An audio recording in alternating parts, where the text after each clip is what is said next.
Yeah, Adam, I think you got to give Notre Dame credit. They obviously came in here with a great game plan. They certainly didn't run as much as they have the previous 2 times against us. But I think, our guys found out once again how hard it is to win a league championship. That's why you have to admire what West Liberty's done in this conference year in and year out, of just competing and loving to play basketball in every possession. And that's why I think them or Wheeling will win this tournament.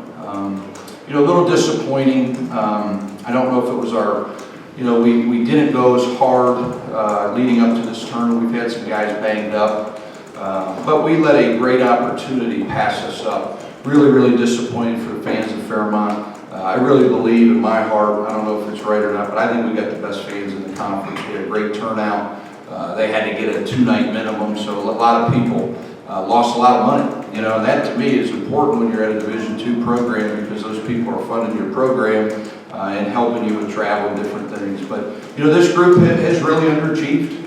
In all honesty, they finished 3rd in the regular season. Had chances at West Liberty, missed free throws. Had chances at home against West Liberty, missed free throws. Had chances at Wheeling, and then I really thought our kids would come out tonight with a little fire or something to prove. I know that was my mentality. I don't think it was the 16 guys that were wearing the white jerseys. And when you don't make shots, you have to do something else. I played basketball. I worked for a Hall of Fame coach, Bob Huggins, and you watch the Mountaineers. They have tons of nights where they can't make a shot, but they rebound the ball. They do other things to win, and this group certainly didn't do it. So, any questions? Yeah, you mentioned W. W doesn't always make their free throws, don't you? What's that? No, you mentioned W with Huggins and everything. Well, they missed a lot of shots, but what? They win games. They got tough players. In the second half, what you guys did was it seemed like you were attacking the basket more dribble penetration, trying to initiate contact and get to the line more. Was that the philosophy? When you can't shoot it, you got to try to do something else. You got to get on the rim. Hopefully these guys, could rebound the ball. But you got to give Notre Dame credit. We're the only program that they've never beat. So that's a lot to play for it itself. Tyree Gator, I thought, single-handedly beat our team along with Will and KT.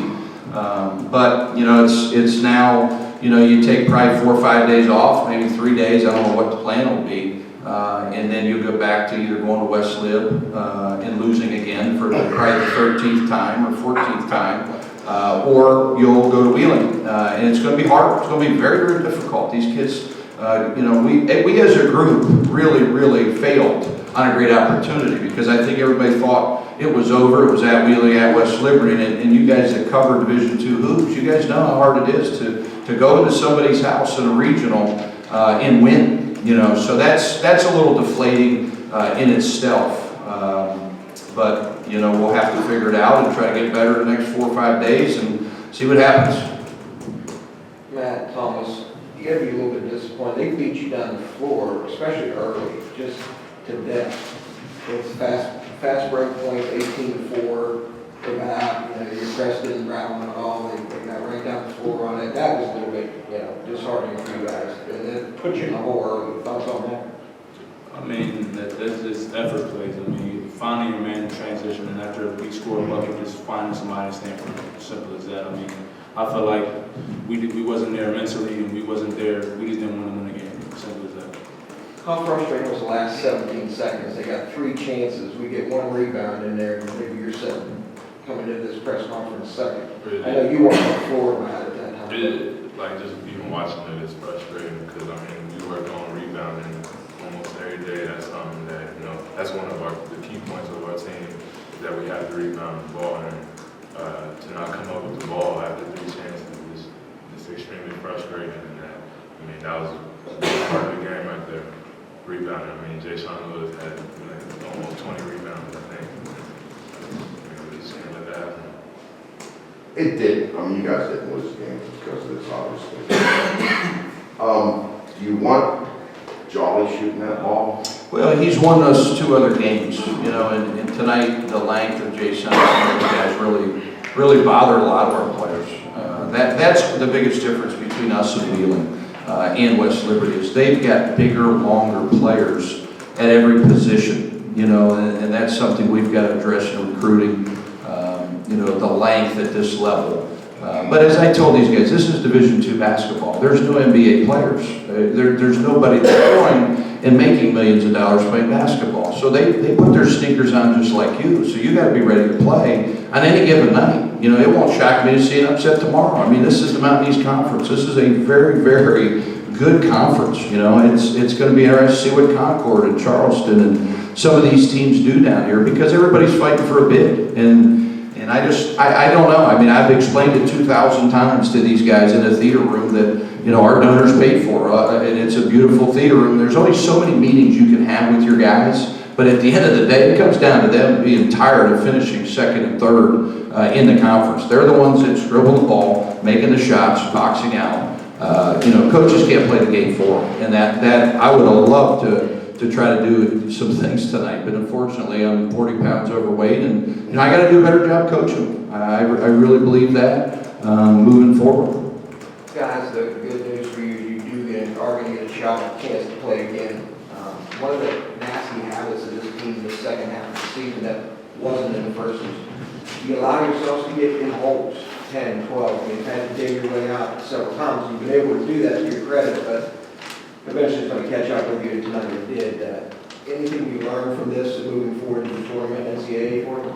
I mean, when we're missing three-pointers, we usually make three-pointers. When we're missing them like that, we got to take it to the cup. I mean, at least we kept launching them, and they came. They like you said, fast break points. Every time we launch, long rebound, fast breaks, aggregator layup, KT Taylor layup, and we got to take it to the hole and try and get something else going for us.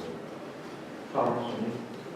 Yeah, I mean, like you said, we can't start off beating ourselves. I mean, when we plan at our best, then we come out ready to go start again. I mean, you just got to be ready to go. Simple as that. I mean, there's nothing else you can say but it. Be ready to play basketball. Matt, how do you deal with defending a player like Gator? There can't be a quicker guard. There just can't be. How do you deal with, how do you guard him? You think over play, you straight up? I mean, with a player like that, it has to be kind of a team effort. And I mean, we didn't do that too well tonight. You got to be everyone. People got to help off. People have to make sure they're always watching them. Because I mean, 80% of the time the ball's in his hands, and he's making plays for other people. He's real good. I've been that too. He's real good. And they played harder than us tonight. Played harder. How about you, Jared? Well, what about your approach to the tournament? I don't know. I mean, we beat them pretty soundly twice. Right. Beat them by 20 plus. Well, that's all I want to know. You know, why?